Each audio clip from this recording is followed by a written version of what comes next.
Ishte një tërmet pothuajsi i gjazhitës. Jemi në katin e parë, po ishte një tmerr. Ishte tmerr. Po, ladi Zotit, shpëtua. E u trembëm sa të na dish. Në shtëpia e çupës që kam këtu në Korçë kishin rënë gjërat nga bufeja.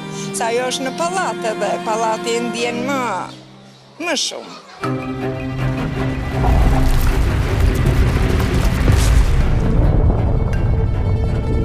Është ora 6:25 e mëngjesit, e shtuna e parë e muajit qershor.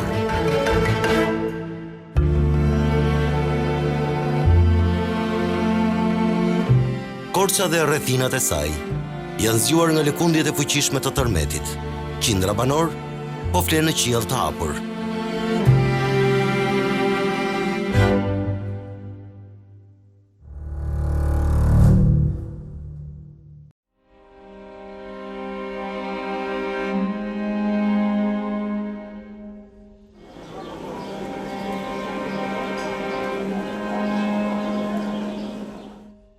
Korça përballet për herë të dytë me një tërmet të tillë pas atij të vitit 1960.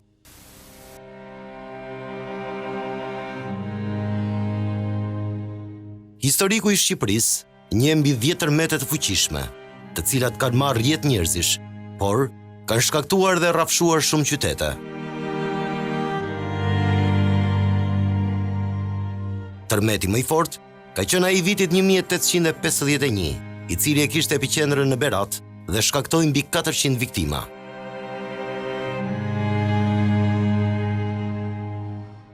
Gjithsesi, tërmetet e ndodhura para shekullit të 20 janë regjistruar nga historia, por jo nga aparaturat shkencore. Nëse do të flasim për një monitorim të mirëfillt nga shkenca e sismiologjisë në Shqipëri, mund të llogarisim vetëm tërmetet pas viteve 1900. Specialistët na japin edhe kronologjinë e tyre. Jam në tërmeti i Shkodrës i 1905-ës, që një tërmet shumë i fortë, me intensitet 9 bar. Pastaj kemi një tërmet në 1911, që ka prek zonën e Ahorit, ku ka pësjellë shumë dëmtime në qytetin e Ahorit. Pastaj vjen tërmeti i Leskovikut, i vitit 1919, edhe një tërmet i fortë. Ata shprehen se ky ritëm i tërmeteve për vendin ton dhe për territorin e Ballkanit është i zakonshëm. Në fillimet e shekullit të kaluar, tërmetet e fuqishme kanë qenë më të shpeshta dhe më afër në kohë me njëri tjetrin.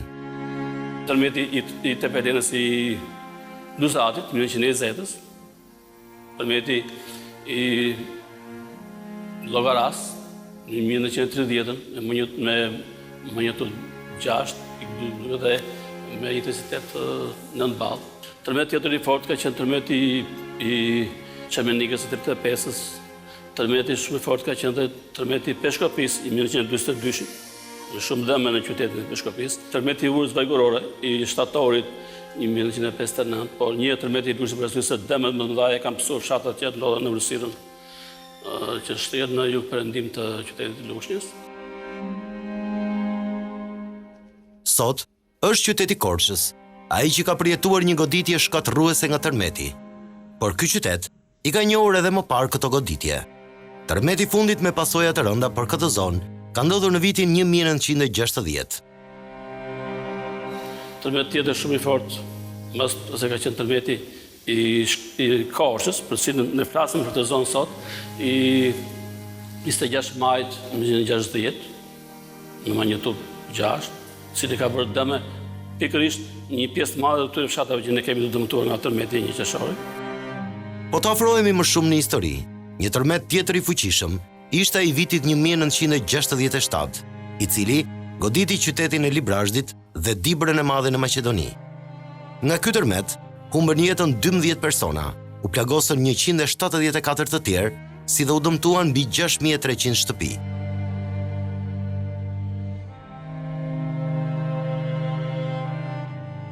Në 15 prill të 1979-s, një tërmet 8 ball i shkallës Richter goditi Shkodrën, duke shkaktuar viktima dhe dëme materiale. Fatkeqësisht, 40 persona humbën jetën në Shkodër dhe Lezhë, ndërsa u dëmtuan mbi 17.000 shtëpi dhe objekte kulturore. Por le të kthehemi te lëkundjet që nisën në 1 qershor në rrethin e Korçës.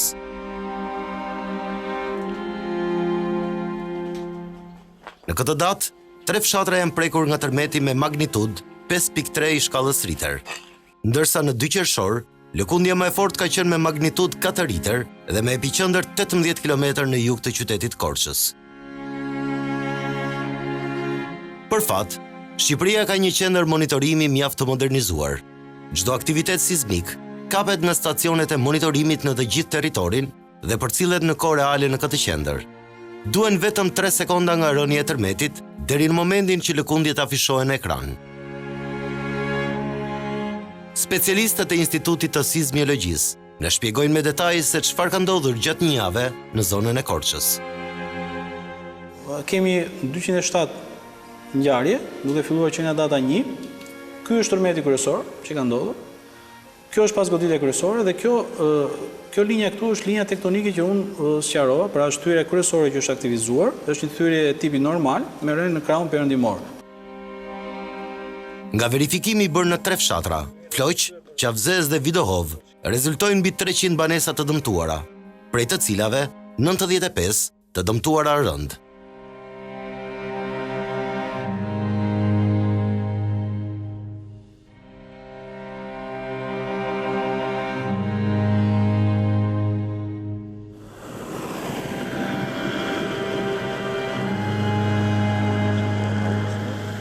Top Story ka udhëtuar drejt fshatit Floq për të parë nga afër dëmet që ka shkaktuar tërmeti.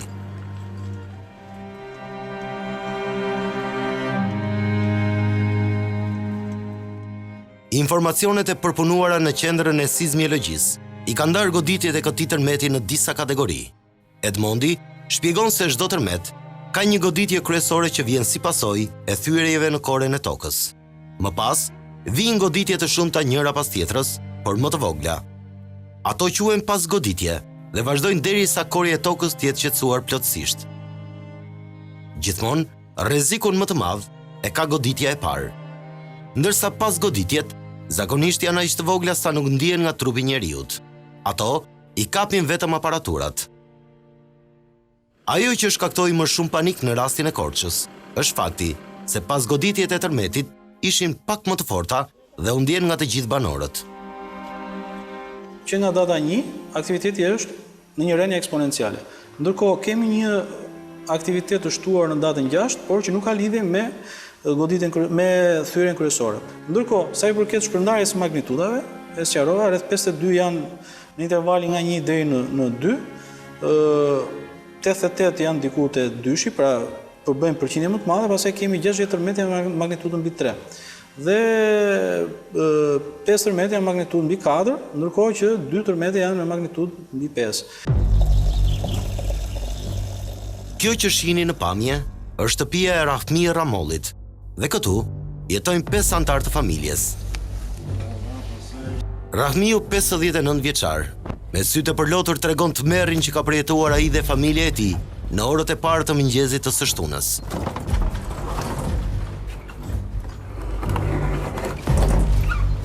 Kjo është gjendja e shtëpisë time, e përbërë nga prej 5 banorësh, me krye familjar babain tim, Qani Ramolli, që është në moshën 88 vjeç. Urdhoni brenda të shikoni gjendjen.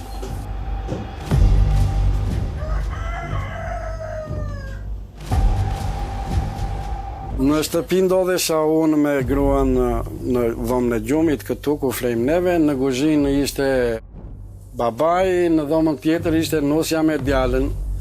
Unë ngritën të 5 si familje, babain e ndori djalin në krah.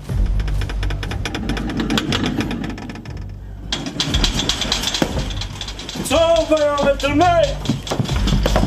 Për tërmej, sol, tërmej! Tërmej, O Zot, vazhdojnë në zemër vetëm të dalim si pjesëtar të familjes të sigurt nga shëndeti. Edhe Zoti bëri atë që neve duam si pjesëtar familje, aman shtëpia është në këtë gjendje që ju e përshikoni vetë.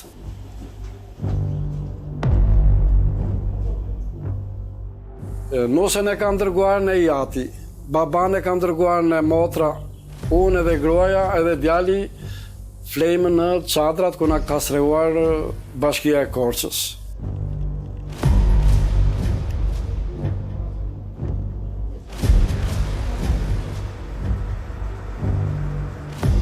Një tjetër shtëpi e shkatruar nga tërmeti është edhe ajo e Bajram Bekollit. Me zërin që i dridhet, Bajrami tregon sakrificat e një jete të tërë për ta ndërtuar këtë shtëpi, që për pak dëshimori dhe jetën djalit të vet. Tërmeti kur ra, ne ishim në gjumë. Djali ishte në një dhomë tjetër, po nga që ishim të lodhur se ishim në punë një ditë më parë, na kishte se ndjeva tërmetin, po vjen djali duke bërtitur çoju babi, mama se po bie tërmeti. U çuam, na rëzovi gjendën në krahun tjetër. Kur më rëzoi në krahun tjetër, thash, le ta shkundi, thash, unë dil ti, thash. Fushoj tërmeti, kemi dalë pastaj për momentin në abort, këtu ku jemi, që po bëj këtë intervistë. Hyra gjenda mora rrobat, që u veshëm, dolëm në rrugët. Në fillim nuk ishte e bërë dem kush e di, edhe ishin ca shokët e djalit. Thanë ta shikojmë sa dem është bërë. Sa hynë këtu në balkont, ne ishim në rrugët, ishim një 10 veta, kur zhurmë e madhe e ka edhur o gjakun si kur e odhi njëri me dorë. Atë në bërtita unë, 2 shokët e ti djalit dolën, përcyen qatje, u odhën këtu më tanë. O gjakun e mbajtën këto ekurat, si që shikoni që janë shtremurë. Se po ashtu do t'i kish vrarë të 4, se 2 u odhën andej, 2 këte njeri u plagos, iku për në spital. Në jetën time që përjetova keq, vetëm kur deshvravi këta 4 veta. Se nuk më shkonte mendja as për shtëpi edhe sikur t'isha vrarë vetë. Nuk mbaj as e celular. Vetëm për kursime që në familjen time nuk më konta asgjë. Nuk kisha nevojë as për asgjë. Vetëm e kam tretur pasurinë vetëm për shtëpinë. Çdo gjë nuk më mungon. Mi po tër kjo siklet që kam, nuk i mërzitem asnjërit se deshi Perëndia e bëri atë që desh. Atë që bën Perëndia, unë punova, tër jetën më hoqi pasurinë me njëherë. Për këtë më vjen keq që nesër do thot djali se edhe babait ashtu i thash unë punove një jetë tërë, çfarë më le. Një po ja që për momentin ajo e shkatroi komplet. E tashi nuk besoj as në Zot. Jo se kam besuar se Zotit kemi ikur në ditë vështira kur shtije rrufeja, sa edhe flokët më ka përzhëlitur rrufeja. E nuk janë trembur pes situatës pendis. Edhe ka ngelur që edhe para të madhit mos dil. Unë e sfidova dhe Zotin, po këtë radhë më sfidove ai. Këtë radhë më mbaroi mua. Se dhe shi unë jam 53 vjet, nuk kam shpresë me që të ngresh shtëpi. Kjo ishte pasuria ime.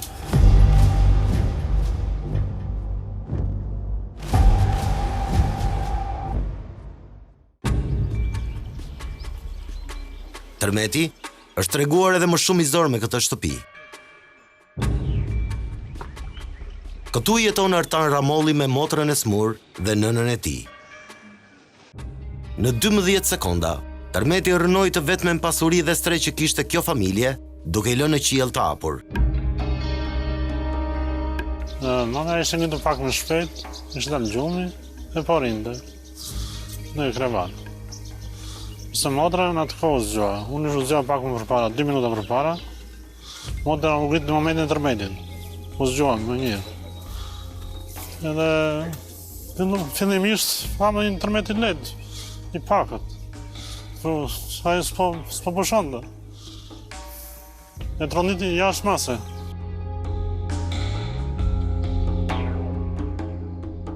Tre më shumë, e donë, fillimisht donë në baqë këtu ja. Këtu të këtoka këtu ja, në baqë. Këte kopshti këtu ja. Pastaj dolim jashtë, dolim këtu nga Fiorita, dolim këtu në Borë, këtu në rrugën. Kura i dyti. Ishim jashtë, që ku do, që kura i pari, ndendën pak atje, pastaj dolim jashtë. Po me tërmetin e parë, vedra vetëm qoshe shtëpisë tuja. Veç është e këtuja. Pastaj të ra tërmeti dytë, ra komplet, del në mes, edhe ato dhomat ande, po thotë se kanë enë.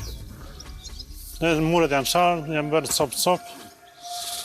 Tash s'kemi asin shpresë, domethënë, s'kemi kutërime, s'kemi shtëpime. Tu ishte shtëpia tonë, kjo ishte gjithçka për ne. Tani ku po jetoni? Tash për momentin jetojmë në shkollë, shkollë e fshatit.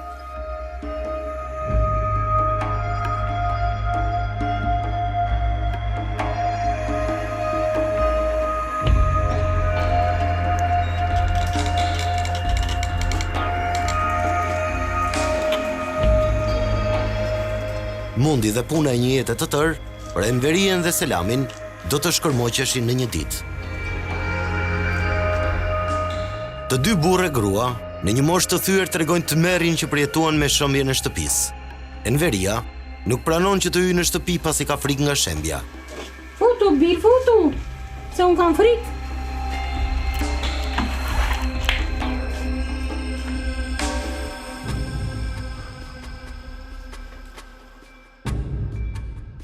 Natën e tërmetit, ajo me bashkëshortin e saj, po flinin në dhoma të ndara. Ditën që ndodhi tërmeti ishte 5:30, 6 sa ishte ora kështu, si isha ngritur akoma. Por vjen krisma që këtej, jo si tërmetet e tjerë që kanë qenë, që lonin kështu dang. Po kjo si me mitralos, grrrr, e të erdi tërkërqelja, më erdi mi kokë. Kaq. Dolë pasaj, her pas herë e binte tërmeti, her pas herë gjellë, radhe njërë në orën 5 i fort.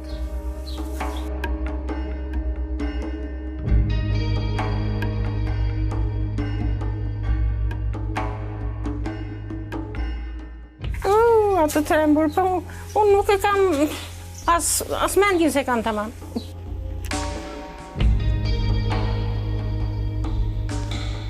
Ti heq roba dhe ti laj. E ti shtoj, kemi një plevica ande, që kemi vënë qik jonxhe, kemi vënë, ta mbledh këshu jonxhen me njanë, edhe të shtroj në një që të mos vim ande nga shkolla ande, shberë nuk u ka vend.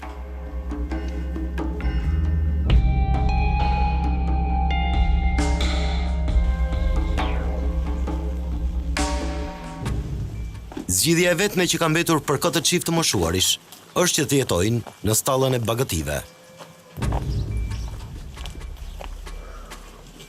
Ata kanë larguar një pjesë të ushqimit të bagëtisë dhe posejojnë një ambient ku të jetojnë të paktën për muajt e verës, me shpresën se më pas shteti do i ndihmojë për rregullimin e shtëpisë së tyre.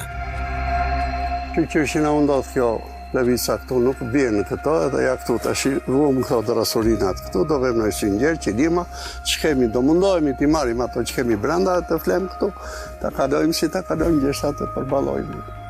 Gjeshtat të bëjmë në ndërtim. Po, super, se s'kemi qatë i pejtë.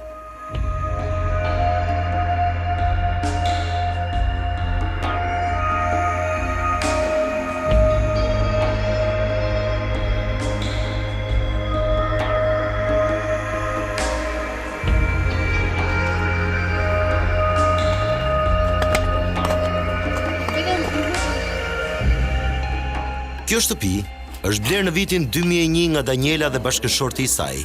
Ata të dy janë munduar të investojnë gjithë kursimet e tyre në mënyrë që të siguronin një stret të përshtatshme për 3 fëmijët e mitur.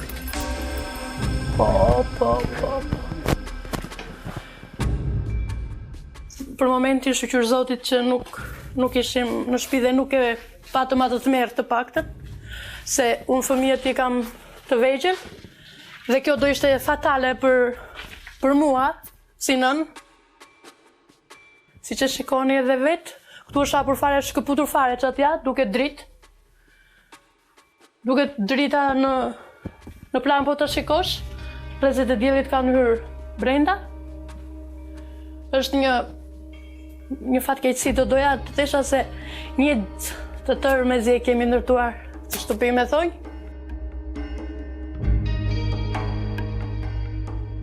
Të shtëpi e kam të blerë, nuk e kam ndërtuar vetë, e bleva në kohën e demokracisë dhe kam këtu prej 17 viteve.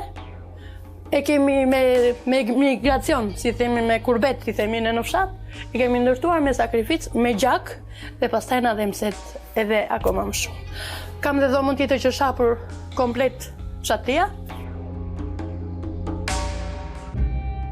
Ja dhe dhoma ku ne rinim gjatë dimrit, ishte dhoma e ndënjës, të gjitha si shtash më parë ishin në përvëndet e tyre, fotografit e fëmijëve që unë nuk preferoj t'i heq nga vëndi, sepse janë rritur këtu dhe mua më vjen keq për veten time se vërtet fëmijët mund të kenë të ardhme tjetër edhe më mirë shoqërzot, ama për mua është një gjë shumë e dëmshme.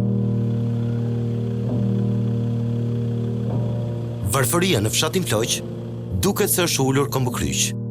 Në këtë shtëpi me 2 dhoma jetojnë 8 antar, por me rënien e tërmetit nuk dihet se ç'do të bëhet me ta. Fatosi rrëfem për ne se si ai u mundua të mbroj me trupin e tij vajzën e vogël disa muajshe.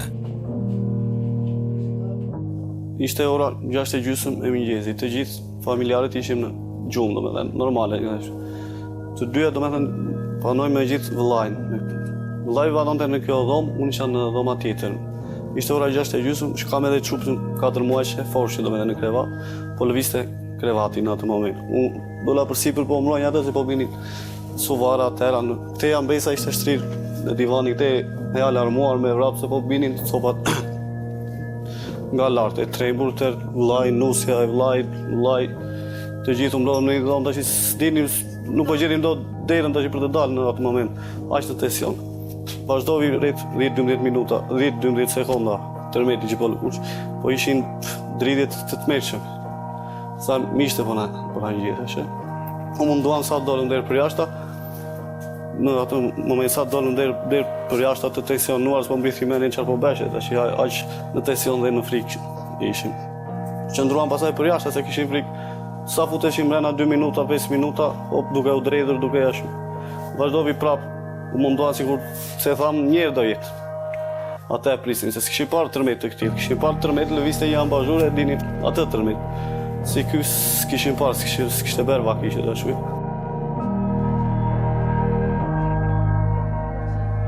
Sara jetonte te kjo shtëpi me motrën dhe familjen e saj, ndërsa pas tërmetit, ata janë shpërngulur te daja i tyre në Korçë. Ditën që ra tërmeti, për fat të mirë, nuk ndodheshin në banesë.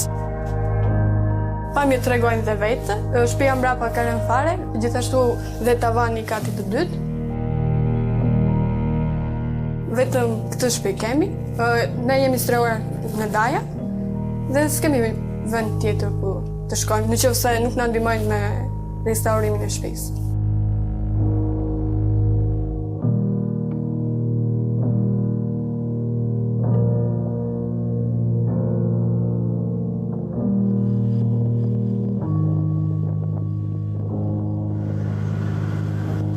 Qavzez është fshati tjetër, i cili ka pësuar dëme të konsiderueshme nga tërmeti.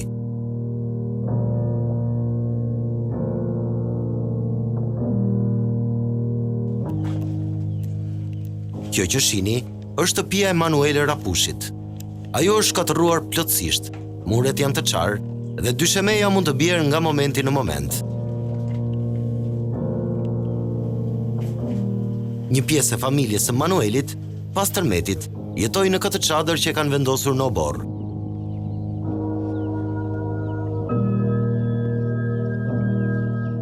Që një makt i madh që vallai për zotin nuk di si ta shpjegoj se me 2 fëmijë të vegjël brenda me një plak të smur ishte tmerr. Nuk e di si mund ta shpjegoj se një gjë të tillë nuk e kam përjetuar në jetën time. Me 2 fosha të vogla dhe me një plak ishte katastrofë e madhe.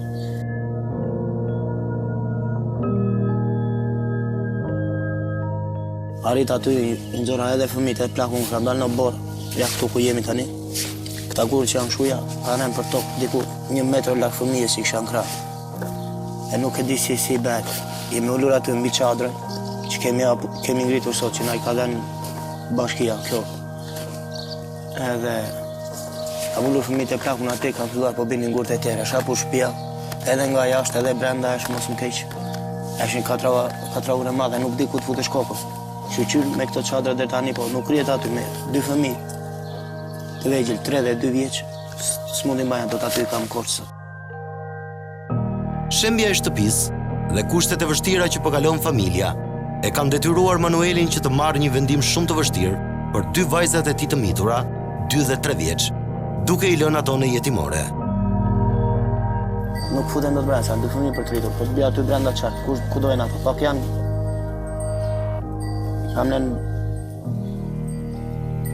edhe nuk orç në shtëpi e fëmijës. Për momentin që mundohem të rregulloj shtëpinë, qoftë edhe në shtetin, me një ndihmë të vogël, sa këta i lutem shtetit një satë e më parë, me ndojtë për ata fëmijët e për plakun. Që e allë gjatë tjetër.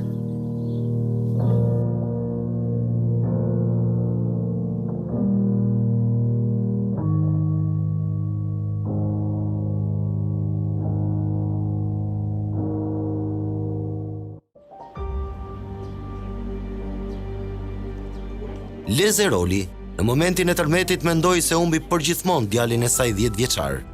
I mituri ishte në gjumë së bashku me tatin e tij. Ata u bllokuan në dhomë, pasi dyert nuk kapeshin nga tërmeti. Ditën e shtunë, në orën 6:30 të mëngjesit, ne ishim gjumë për momentin. Unë sapo u ngrita në 6:25. Dola për jashta në atë moment. Sara shlava duart, dëgjova tërmetin e parë, të voglin. Kurse burri dhe djali ishin gjumë. Unë thirra për djalit që ishin gjumë, ata thirrë mrenda, ishte një tmerr i paparës.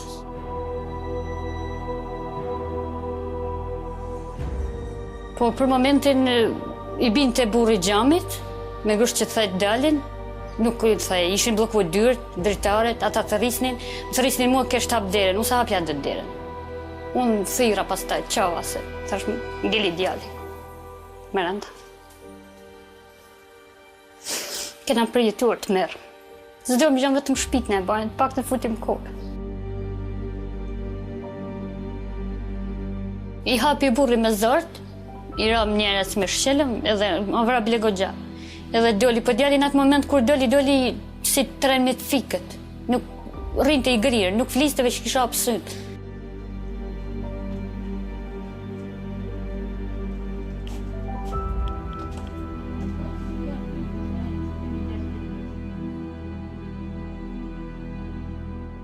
Familjen e Petraq dhe Spollarit e ka goditur dyer fatkeqësia në një periudhë të shkurtër. Para pak kohësh, ata humën djalin e vetëm 24 vjeç nga tumori, ndërsa tani ju është shkatruar shtëpia nga tërmeti. U ngritëm në orën 6, pinim kafe me gruan këtu brenda, në shtëpi, edhe një ushqetim, një tronditje që mund gjethe faqja, nuk e ashtu dot. Tronditje shumë e madhe, shumë e fort. Dollëm me vrap jashtë, po mezi dollëm jashtë, se kishte lëkundje shumë, binte suvaja. U ben dhoma të tym. Nuk dinim se nga të ashtu se lëkunde i këshuja. Kështu dollëm këte poshtë me gruan, ikëm dollëm ande poshtë, po fillovi prapa se tërmeti tjetër, ajo ishte qishe. Fillovi jo me ashtu si qëra i pari, po ishte pak më i letë na ju i pari. Po filluan rrallë tërmete pasaj. Në çdo 5 minuta, në çdo 10 minuta tërmet. Nuk e di se si e kemi kaluar atë mëngjesët, atë ditë.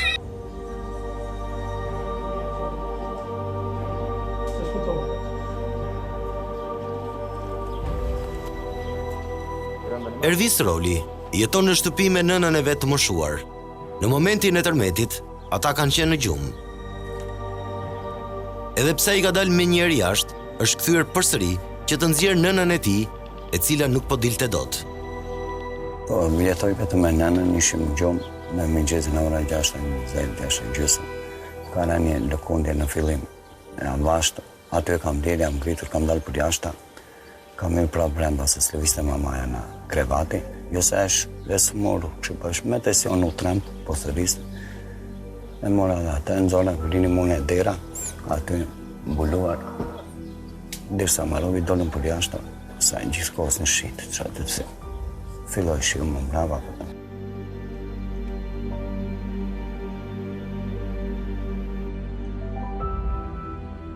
Deri më 7 qershor, bilanci dëmeve nga tërmetet në 3 fshatrat e Korçës ishte katastrofë.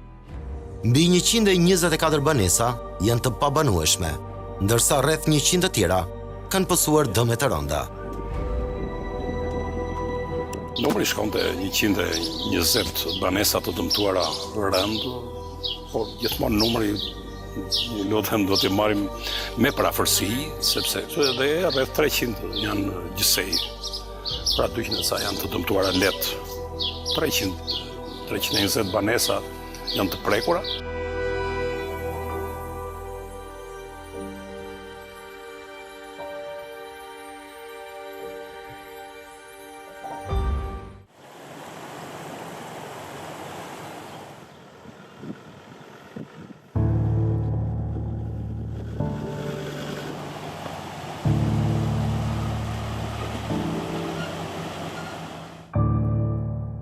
Top Story ka udhëtuar drejt fshatit Vidohov për të gjendur pranë banorëve.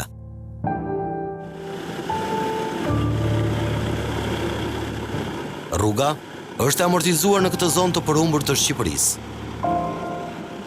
Tërmeti ka shtuar mjerimin në këtë fshat.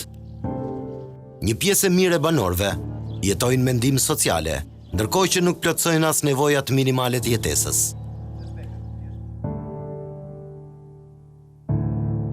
Orgez Gjinai është 12 vjeçari që na rrëmbeu nga dora dhe kërkonte me çdo kusht që të tregonte tmerrin që kishte përjetuar ai dhe familja e tij. Ai ka sytë e përlotur, zëri dridhe dhe ndjen frikë se çdo të ndodh tani me të dhe familjen e tij. Fytyra e Orgesit flet më shumë se çdo gjë.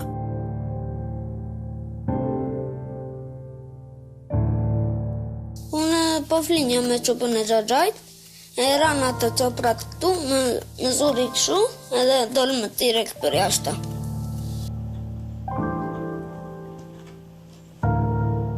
Po, thrisni. Qupa gjëza thriste babi. Dërsa unë beta këshu, drisa.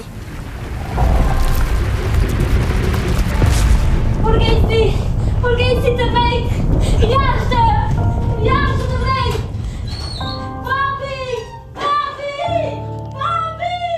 Edhe të tërë, gjyshtja, babaj, babi, erdhe të tërë. Motra, po, janë i vllai, tërë. Sa fëmijë janë ju?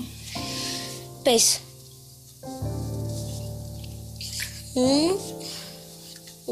Olti, Mateva, Lalo, edhe Ksenja. Mami, babi, gjyshi, gjyshja, teta, Xhaxhi, edhe Eva edhe Jani. Jetojmë në gjithë me çadër.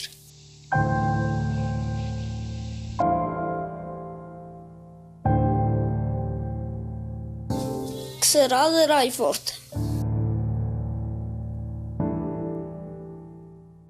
U bënë o tunë dhe tëra.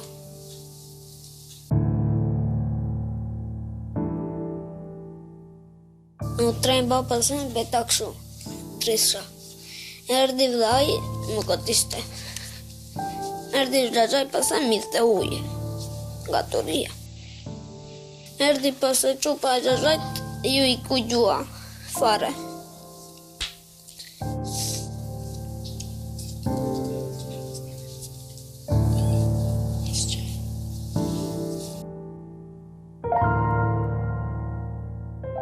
Kjo është Ysbie Kyçyku, zonja 86 vjeçare, që ka ndërtuar me munde me sakrificë këtë kull, tashmë shpallur e pabanueshme pas rënies së tërmetit. Ysbia refuzon braktisjen e kullës, ndërsa ka ngritur një çadër provizore në oborrin e saj. Sa ishim ngritur, pimin kafejnë. Edhe u dëgjua tërmeti. Fëmija në u të filit në lartë, ka të dytë, unë gjitë në të dy prindrit, i marë, i zonë poshtë. Po tremba sa, unë e di. Edhe akoma sot, jam e trembur. Sidomos për fëmijët, jam shumë e trembur. Tani ju kanë thënë që shpia është e pabanuar. E pabanuar, thanë. O do të dili, tha, ose të i them në shiritin, tha, të nxjerrë me polici.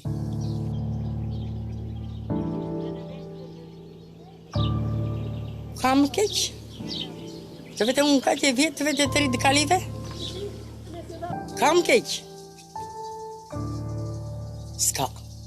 Dala tjesë që njerëzitë nuk e njo, se më shpishu të rezja fare. Akoma?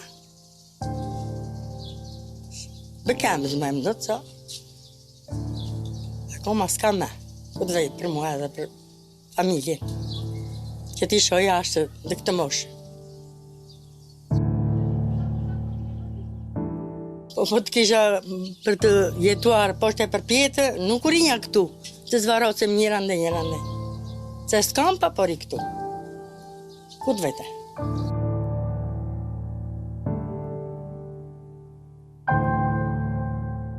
Tmeri që ka shkaktuar dridhje e tokës është edhe më i madh për familjen Çuka. Buri i shtëpisë është i paralizuar. Në momentet që ka rënë tërmeti, ai ka kërkuar ndihmë, por bashkëshortja e tij ishte pafuqishme për ta nxjerrë jashtë shtëpisë. Në atë moment që ra tërmeti, unë isha për jashtë edhe buri alurinte. O po që më gjeti, se nuk ecë, ne burin e kisha brenda, se po të binte të shtëpia, unë qarë më dusha jeta, kur isha unë jashtë, buri brenda, yra brenda, kur shikoj tavan të rëzuar, mure të rëzuar, ja juve shikoni vetë. Po unë desha të nxinja, po se nxinja do, nuk e nxirë do, se aju nuk ecën që të nxirë burin, se s'kam as njëri, vetëm të dy jemi në shtëpi. Më kanë thënë nuk duhet të rish këtu. Me po unë s'kam ku të vete, erdhen. Më thane që ta marim burin, ta zbresim poshtë. Me po unë ku ta shpje burin. Unë e kam të tëra, duhet ja bizmetin të tëra. Unë s'kam ku ta shpje.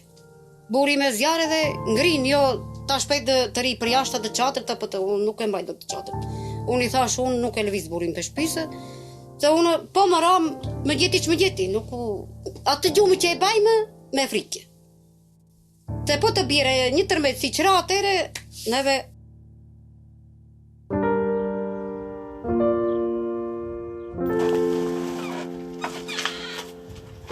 Kanë ra këtë, mos e vetëm kamrën se...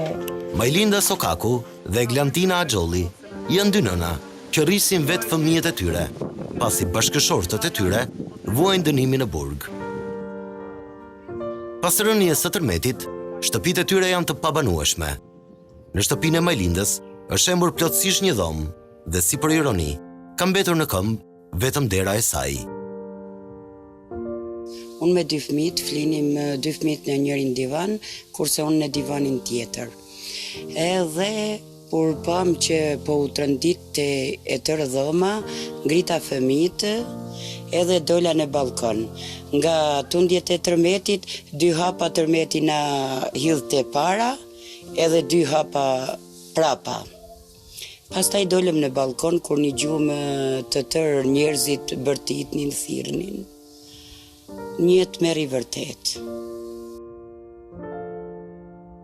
Taj si që kikoni edhe vetë gjysma të pisa, ndej, dhe me thënë dhëma re, ka rën, ka bitis fare. Edhe mu me vjen keq, nuk di si do të bëhet me fatin tim, se unë atë dhëmën e kam rregullu para 5 viteve.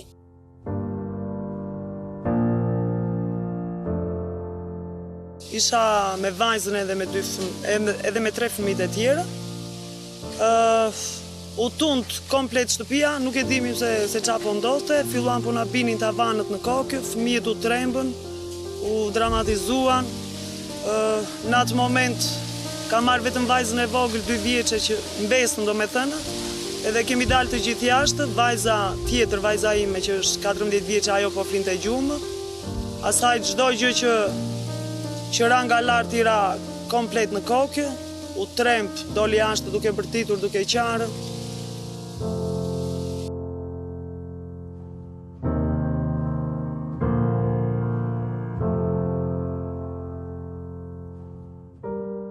Shtëpia që shihni në këto momente është një investim i para 5 viteve nga familja Gjiani. Me kursimet e mbledhura, familja bleu këtë shtëpi, e cila tashmë është shpallur e pabanueshme. E dëgjojmë tundjen, thira o Perëndi, thash vetëm dorën mbaj. Ngrihen fëmia, marrin njëri tjetrin e zenë për dorë, nxjerrin jashtë, del vajza. Thret babi, bie çupa. Për dhe. Ngrem zem djalin të kunatit, bie për dhe. Ngrihet djali, i bie të dyve, i nxjerr, i iku gjua çupës. Nuk e mbajmë mend se çfarë u bë me. Bëj të hap dyert, s'po e mblit një mendje, nga të dalë. Dualmë, shikojmë çupën, e shikoj shtrirë, djalin të kunatit e shikojmë. Po dridhe shejteri, nuk i u pregjua, s'po e merr një vesh nga na vinte. Shtëpinë tashi e kam bler, ka 5 vjet që e kam bler shtëpinë. E bleva me 100 talle, me 100 probleme, me burin të smur nga veshkat e kisha në Tiranë, e kam përjetuar, nuk e di se si.